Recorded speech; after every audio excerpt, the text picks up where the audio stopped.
En Afrique, comme sur les terrains amateurs de la Somme, hein, un territoire au nord de Paris, chez les pros comme chez les gamins, chez les joueurs comme chez les journalistes, en passant par les dirigeants, les entraîneurs, les supporters, l'arbitre est régulièrement un bouc émissaire, le bouc émissaire parfait.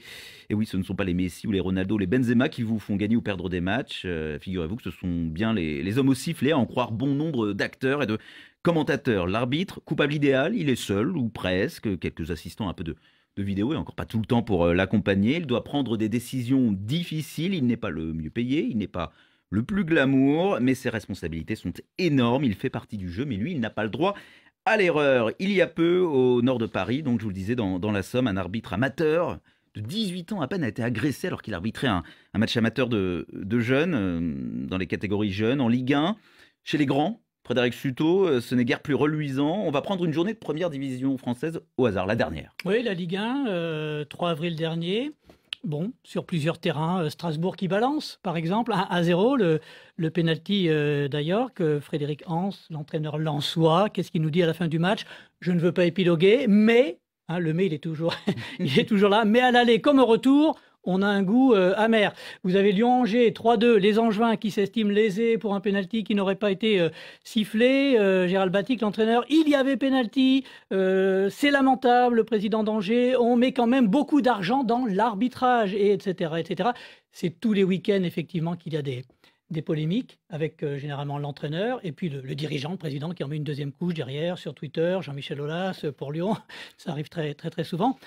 Et ils entretiennent, bien entendu, ces polémiques sans fin. Alors nous, en on mettant prend de l'huile sur le position feu. à Radio Foot sur RFI. Est-ce qu'on n'en a pas marre de voir les arbitres constamment pointés du doigt, beaucoup plus loin et encore plus haut en Afrique?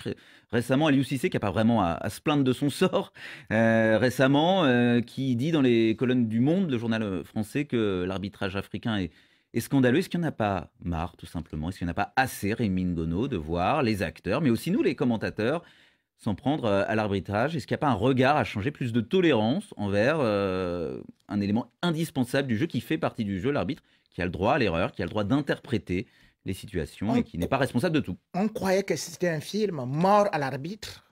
À mort l'arbitre. Voilà, nous sommes maintenant à la réalité de ça, parce que justement, quand on voit des acteurs qui, au lieu d'assumer leurs erreurs, préfèrent les rejeter sur un arbitre, alors que leurs garçons sur le terrain, leurs poulains ne parviennent pas à se mouiller, ne parviennent pas à pouvoir être aptes à pouvoir gagner un match. Alors, on dit c'est l'arbitre. Mais sauf que, il y a une différence, parce que vous avez parlé de l'Europe, de la France, et de l'Afrique. La différence, c'est quoi? C'est que lorsqu'un arbitre européen ou français fait une erreur, on dit non, il n'a pas bien sifflé, il n'a pas fait ceci, il a eu à faucher le match. Ça s'arrête là. Mais en Afrique, le problème est plus grave.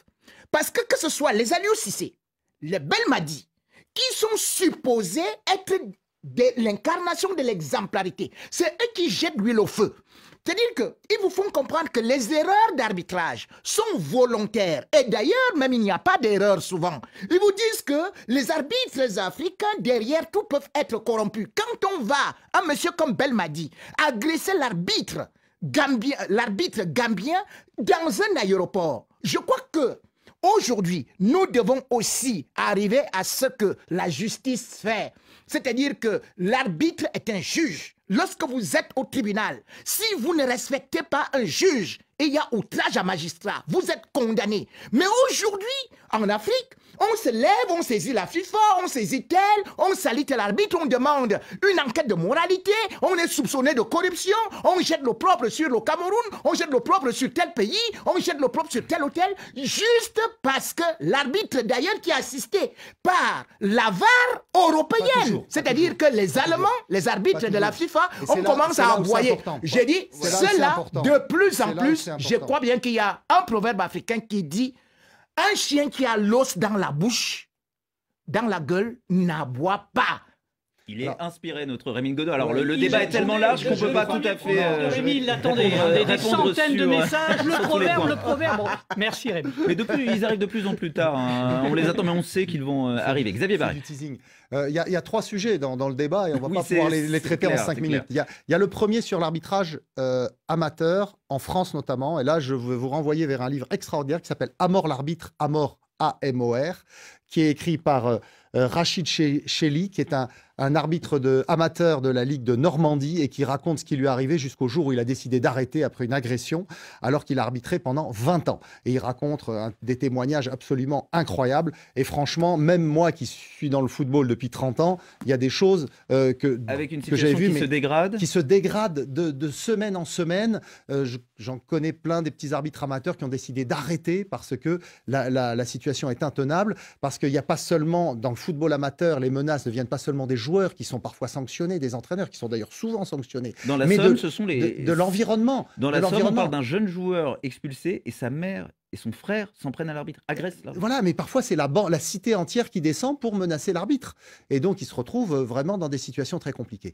Donc la Fédération française de football a essayé, on avait fait un grand état des lieux il y a 20 ans dans France Football sur cette situation. Il y a une loi en France, et là je rejoins ce qu'expliquait Rémi Ngono, qui donne à l'arbitre un statut un peu de juge. Voilà, il est devant les juridictions civiles, il est mieux protégé qu'un citoyen lambda. Mais le problème, c'est qu'au quotidien, quand il va arbitrer, il peut quand même risquer de se faire casser la figure, crever ses pneus. Voilà. Et donc ça, c'est quand même très, très grave. Je rebondis sur ce que vous dites un petit peu tous. Est-ce qu'il faut sanctionner davantage, sanctuariser le sifflet? Est-ce qu'on a le droit, on ne devrait pas enlever, entre guillemets, un petit peu ce droit à la critique systématique de l'arbitrage? Les acteurs, les joueurs, est-ce qu'ils devraient avoir toujours le droit de venir contester les décisions sur le terrain? Est-ce que les entraîneurs ont le droit de découpiller en conférence de presse? Montesquieu, quand la justice est faible, nous périssons. Donc quand le juge est faible, nous ne pouvons rien. Je dis bien que ce soit en Afrique ou ici, et surtout en Afrique, où les sélectionneurs ou les présidents de clubs, incapables d'assumer ne serait-ce que leur bilan, jettent l'huile au feu. Parce que ça peut créer des guerres. Jette l'opprobre sur des arbitres de notoriété. Et surtout, aujourd'hui, on se rend compte que lorsqu'un arbitre siffle, qu'est-ce qui se passe? Tout le monde accourt vers lui. On l'encercle, mais c'est des agresseurs. Il ne faut plus parler de joueurs, là, c'est des agresseurs. C'est ce que je voulais dire. Le problème, il est inhérent au football. Est-ce qu'en rugby, on assiste à ces scènes-là? Non. En basket, handball, dans les catégories de jeunes, on n'a pas des bagarres les week-ends parce que l'arbitre a sifflé. Pourtant, vous prenez 5 fautes en basket, vous êtes exclu. Bon, on respecte la règle. Et moi, j'ai l'impression que dès le plus jeune âge, vous avez les parents là qui sont autour du stade, qui tiennent la rambarde, ils invectivent l'arbitre, ils l'insultent.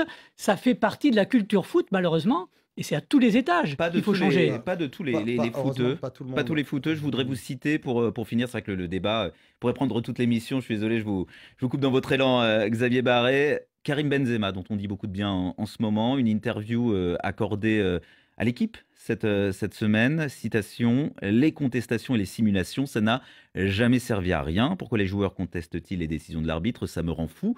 Quand un joueur de mon équipe fait ça, il a sifflé, c'est fini. Tu veux faire quoi? Voilà, je pense que ce sont des paroles pleines de sagesse de celui qui est un peu comme le bon vin, s'améliore en vieillissant, Karim Benzema. Carton jaune. Un carton là. Qui sort un carton jaune. Ouh là là là là, carton rouge. Carton rouge. Dans la confusion. Carton vert. Extraordinaire.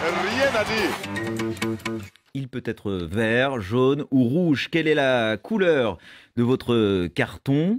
On va le savoir en ce qui vous concerne, messieurs, dans quelques instants, mais on va d'abord commencer, comme le veut la tradition, par les cartons de nos fidèles auditeurs et téléspectateurs, toujours plus nombreux à nous envoyer leurs messages vidéo chaque semaine via WhatsApp. Bonjour Radio Foot, Mohamed Ndiaye depuis le Sénégal. J'adresse un carton vert à M. Karim Benzema pour sa saison extraordinaire et son match d'hier aussi. C'est aussi rare de voir une institution comme le Real Madrid se reposer sur un seul homme. Karim Benzema arrive à le faire, donc chapeau à lui. Il est très fort, très très fort, il est hors du game. Chapeau Karim Benzema. Ciao ciao Radio Foot. Radio Foot, bonjour, Gadia Gabriel depuis le Burkina Faso et Ramadan Karim à tous les musulmans du monde. J'adresse un carton rouge à El Cholo Simeone pour son système, le 5-5-0 face à Manchester City. Pour tout fan de football, franchement, cela est très ennuyant. Carton rouge à El Cholo. On ne peut pas s'attendre à un résultat avec un système pareil. Radio Foot, je vais mandat depuis le Congo-Brazzaville, précisément à Pointe-Noire. Je donne un carton vert aux sous-marins jaunes de Villarreal pour leur performance face au Bayern de Munich. S'ils ont fait une fois, il peut le refaire encore. Carton vert. Bonjour les filles, je suis Sergio depuis Kinshasa. Je donne le carton vert à mon équipe, le Real Madrid, et surtout à Karim Benzema, qui nous a vraiment rendu très contents et très heureux avec son triplé. Merci à vous tous. C'est Michel Uitanda depuis la République démocratique du Congo. Mon carton est un carton vert adressé à l'Olympique lyonnais pour sa performance en Europa League.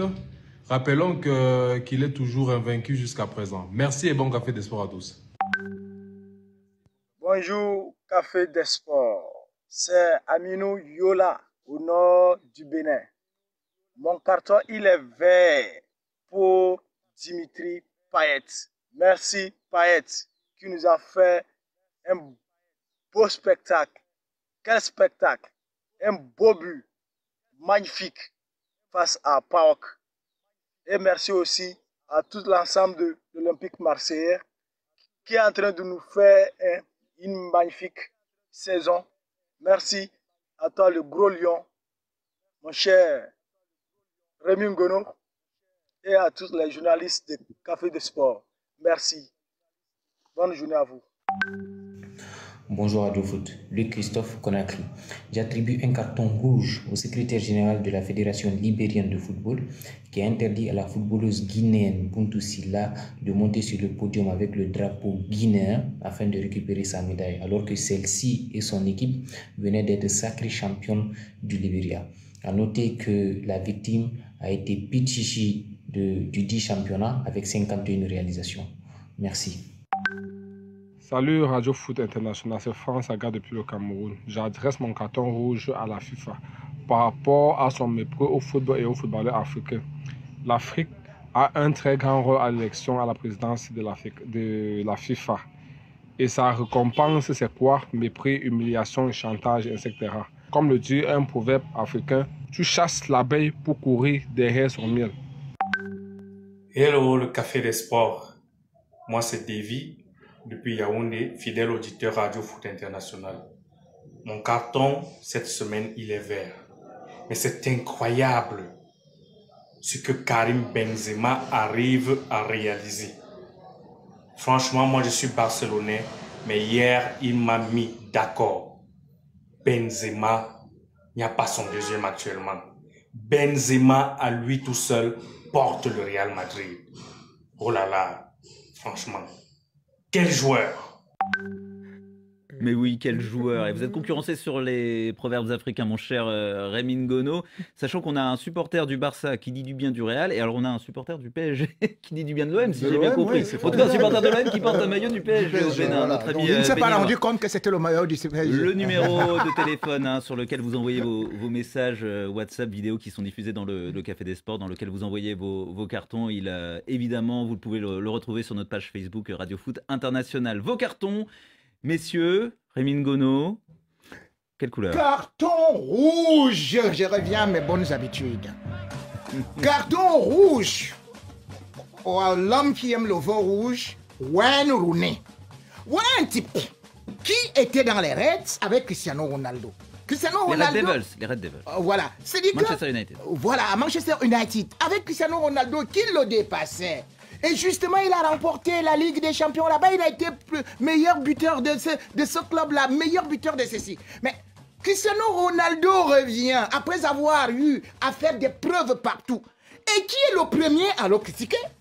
C'est Wayne Rooney. Et tous ils sont déjà des retraités. Hein? Tous ceux qui jouaient avec Cristiano Ronaldo dans cette équipe-là sont des retraités. Et c'est maintenant Wayne Rooney qui vient, qui cherche à devenir consultant à RFI à France 24, mais nous ne l'avons pas encore accepté, qui est donc en train de critiquer Cristiano Ronaldo, de lui donner des leçons de football et de ceci et cela. Comme le dit un proverbe africain, la poule a beau chanter sur son poulailler, mais elle ne donnera jamais de leçons de musique à un musicien. Moi, je serais ravi de recevoir Wayne Rooney sur le plateau du Café des Sports, mais peut-être qu'il n'a pas digéré. Vous vous souvenez de son expulsion? Avec son accent Scouser, c'est vrai, on va avoir du mal à le comprendre. Hein. Mais il n'a peut-être pas digéré son expulsion. Vous vous souvenez, en huitième de finale de la Coupe du Monde en 2006, l'arbitre un peu poussé quand même, encouragé par Cristiano Ronaldo, son coéquipier à l'époque, à mettre un rouge à Wayne Rooney. Ça avait fait beaucoup parler à l'époque. Mais c'est la jalousie, c'est les Je suis sûr que certains des auditeurs qu'on a vus il y a quelques instants étaient à peine nés, étaient tout gamins, n'ont pas vécu cette scène. C'est un autre débat. Xavier Barré. Moi, carton vert, oui, carton vert. Carton vert parce qu'il s'est passé un événement qui peut paraître bénin, mais qui dans la conjoncture actuelle en Europe a finalement une haute valeur symbolique. C'est un match de Ligue des champions de la jeunesse, la Youth League. Et le Dynamo de Kiev a pu envoyer son équipe de moins de 19 ans disputer son match de Youth League contre le Sporting de Lisbonne. Bon, ils sont perdus, ils sont éliminés, mais le match était à Bucarest, donc en Roumanie. Mais le fait qu'ils puissent jouer dans le contexte actuel en Ukraine, où tout évidemment est arrêté, où la plupart des jeunes sont enrôlés sous les drapeaux dans la garde nationale ou dans l'armée, eh bien c'est déjà un bel événement que cette institution qu'est le Dynamo de Kiev ait pu aligner une équipe de jeunes dans une compétition européenne. Le beau carton vert de Xavier Barré. Frédéric Suto, vert, jaune, rouge. La couleur de votre carton? Oh, les trois. Non, on va garder le rouge. Ah, le rouge? Oui, carton rouge pour la Confédération africaine de foot, la CAF, qui ne nous a toujours pas effectué le tirage au sort des éliminatoires de la CAN 2023. Il reste 48 équipes, on va les répartir en 12 groupes. Les 2 premiers groupes seront qualifiés pour la CAN en Côte d'Ivoire 2023, juin-juillet 2023. Mais le temps presse, il y aura peut-être 4 journées dès le mois de juin. Et les sélectionneurs commencent à s'impatienter, notamment ceux qui sont qualifiés pour la prochaine Coupe du Monde. Ils ont envie de planifier tout ça, les éliminatoires, le Qatar derrière. On attend que la CAF nous donne ce calendrier. Le carton de Radio Foot, il est vert. Et il est adressé à un joueur qui a surtout brillé en bleu clair, le buteur argentin mythique de Manchester City. On parlait de Manchester City en début d'émission, ça boucle la boucle. Sergio Agüero, qui a été contraint, contraint de mettre un terme à sa carrière il y a peu, et de manière un peu triste par la petite porte, des problèmes de santé alors qu'il portait les couleurs du Barça. Mais c'est surtout du côté du nord de l'Angleterre, de Manchester, qu'il a brillé il y a près de 10 ans, jour pour jour. Il permettait aux Citizens nouvelle génération, version Abu Dhabi, vous en parliez Xavier, de remporter un titre de champion inoubliable. Le dénouement et ce but sur le terrain de QPR dans les derniers instants. Et bien pour célébrer ce bel anniversaire, Manchester City va bientôt dévoiler une statue en hommage à Kun Agüero, une statue tout simplement de Sergio Kun Agüero, le grand pote de Messi. L'occasion de se rappeler ce très très grand moment de football, le plus beau dénouement probablement de la Première Ligue, et l'immense joueur